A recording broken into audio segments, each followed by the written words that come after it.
ముంచుకొస్తుంది. కానీ ఈ యుద్ధం నీ మరణంతో మొదలైంది. ఇది ఆగదు. గెలిచావరా నరసింహ.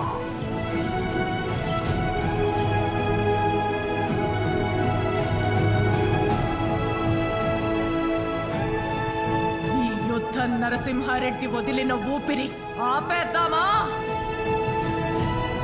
ఇక్కడ ప్రతి సైనికుడి ఆయుధంలో నరసింహారెడ్డి ప్రాణముంది. వదిలేద్దామా? మన